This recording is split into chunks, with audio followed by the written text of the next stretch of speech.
Hello guys, welcome to our own YouTube channel. आज का classical mechanics का हमारा टॉपिक जो लास्ट टाइम हमने शुरू किया था कांस्टेंट, वही कंटिन्यू कर रहे हैं। आज हम पढ़ेंगे क्लासिफिकेशन ऑफ कांस्टेंट्स।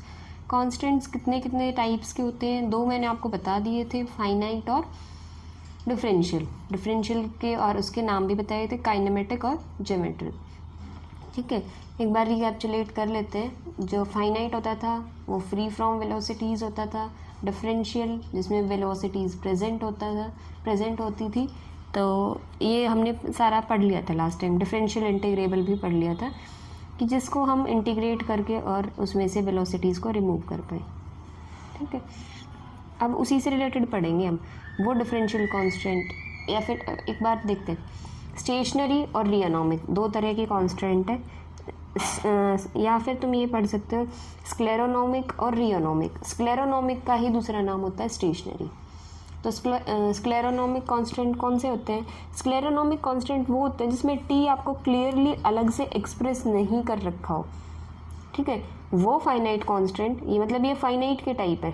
ठीक है, अगर जो फाइनाइट है, अगर कोई फाइनाइट कांस्टेंट हमें गिवन है, वो स्टेशनरी कब होगा वो फाइनाइट कांस्टेंट? अगर वो जो टी है वो अलग से या डायरेक्टली या एक्सप्लिसिटली एक्सप्रेस नहीं किया गया है उस इक्वेशन में या कंडीशन में, तो हम कहेंगे कि ये कांस्टेंट कौन सा है? स्क्लेरोनॉमिक कांस्टेंट। एक्सप्लिसिटली एक्सप्रेस्ड का मतलब करली एफ बाय करली टी, वो क्या होगा? ज़ीरो। ठीक है, अभी इन्होंने बता रखा है, अभी बताया था फाइनाइट कांस्टेंट। अब ये है the differential constant in given in one, जो लास्ट टाइम हमने डिफरेंशियल कांस्टेंट लिखा हुआ था, is homogeneous and linear in velocities parallelly the differential constant this is equals to zero. अगर हम ये कहें कि ये जो कांस्टेंट है, ये कांस्टेंट क्या होगा? स्टेशनरी या स्क्लेरोनॉमिक होगा। हम पढ़ते थे ये क्या होता था? एल के करली एफ बाय करली आर के का नाम दिया हुआ था एल के वेक्टर, और डी क्या होता था? करली एफ बाय करली टी को एक कांस्टेंट नाम दे दिया था कि डी। अब इन्होंने कही है कि ये स्टेशनरी कब होगा? स्टेशनरी कौन सा कांस्टेंट होता है? स्क्लेरोनॉमिक कौन सा कांस्टेंट होता है?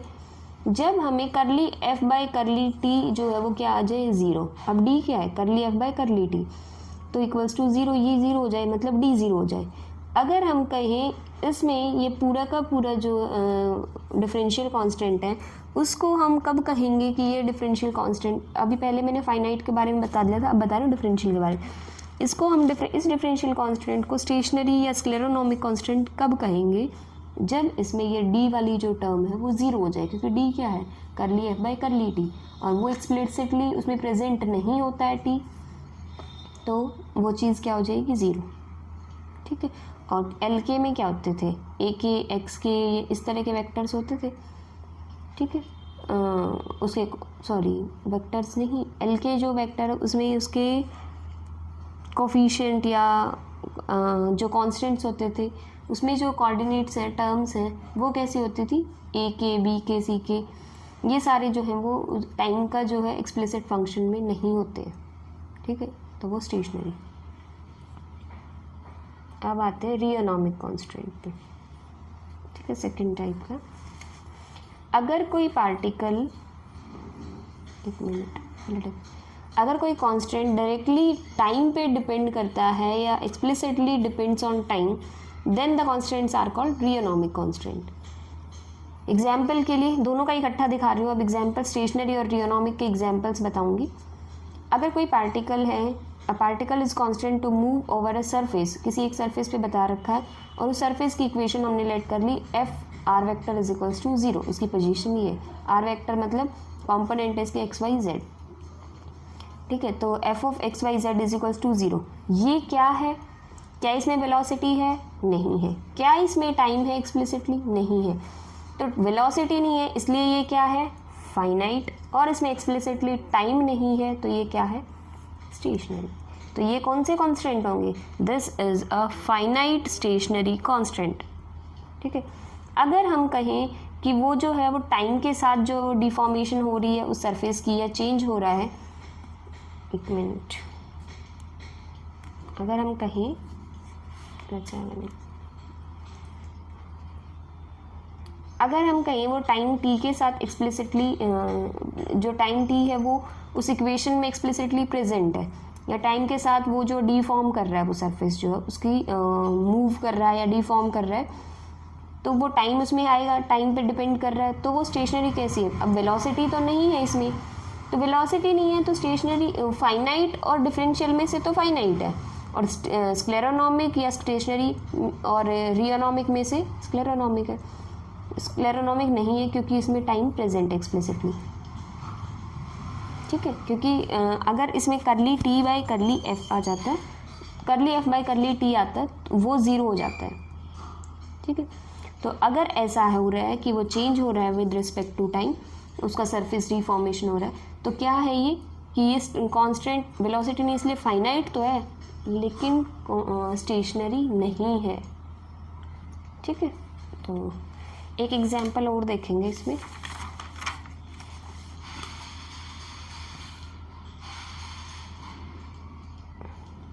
पेंडुलम वाला, अगर कोई पेंडुलम है with a fix support is called scleronomic, क्योंकि वो टाइम के साथ चेंज नहीं। लेकिन अगर कोई पेंडुलम है for which the point of support is given, point of support आपको दे रखा है, ठीक है, और फिर वो मोशन कर रहा है, तो वो क्या है? रियोनॉमिक, क्योंकि वो टाइम के साथ चेंज हो रहा है, ठीक है। और एक पेंडुलम सिर्फ ऐसे ही फिक्स सपोर्ट के साथ लगा के रखा है, तो वो स्क्लेरोनॉमिक। नेक्स्ट टाइप के कॉन्स्टेंट आते हैं होलोनॉमिक और नॉन होलोनॉमिक। होलोनॉमिक कौन से कॉन्स्टेंट होते हैं और नॉन होलोनॉमिक कौन से? अगर कोई कॉन्स्टेंट्स हैं, कोई भी टाइप का कॉन्स्टेंट आपने उठाया, उन कॉन्स्टेंट को हम होलोनॉमिक कब कहेंगे?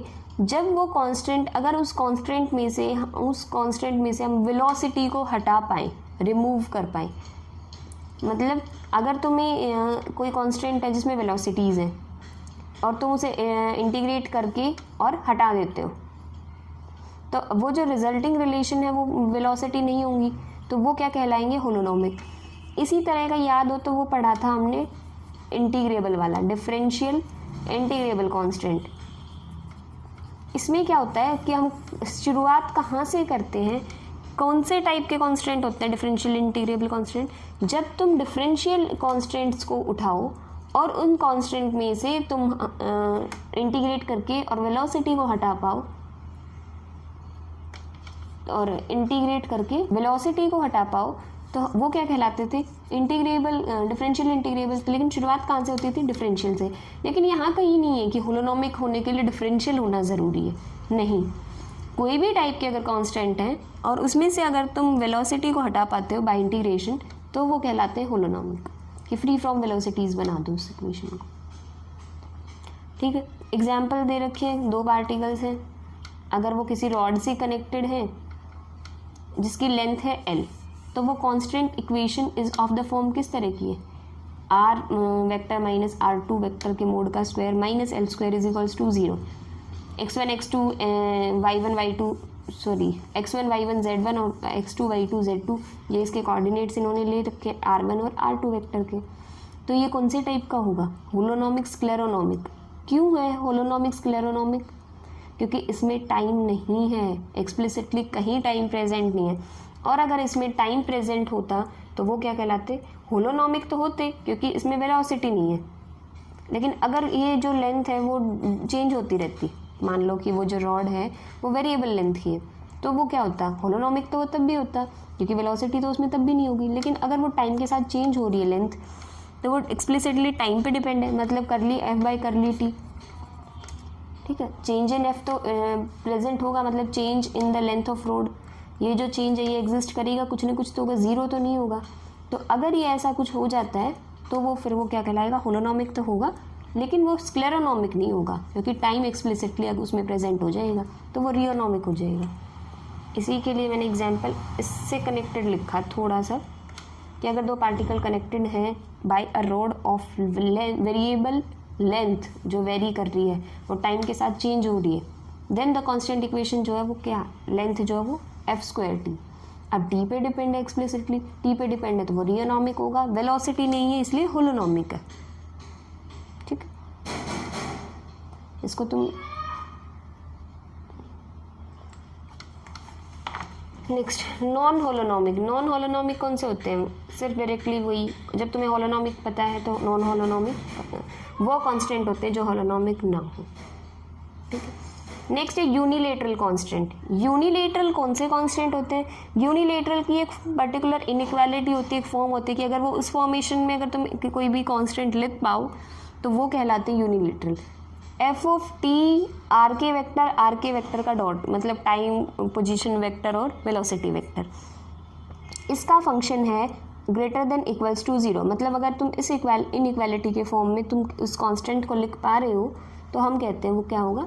यूनिलेटरल।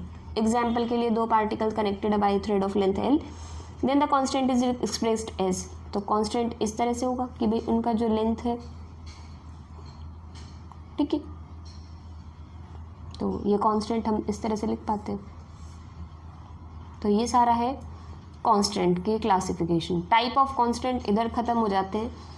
फिर आता है पॉसिबल और वर्चुअल डिस्प्लेसमेंट, और उसके आगे आएगा पॉसिबल एंड वर्चुअल एक्सेलरेशन, ठीक है। ये वेलोसिटी, एक्सेलरेशन, ये सारी की सारी पॉसिबल एक्सेलरेशन, ये टर्म्स आएंगे और वो चीज़ें आगे यूज़ होंगी, ठीक है। तो अब यहाँ से आपके आर्टिकल्स या कह सकते हो थ्योरम्स जो है वो क्वेश्चंस शुरू हो जाते हैं।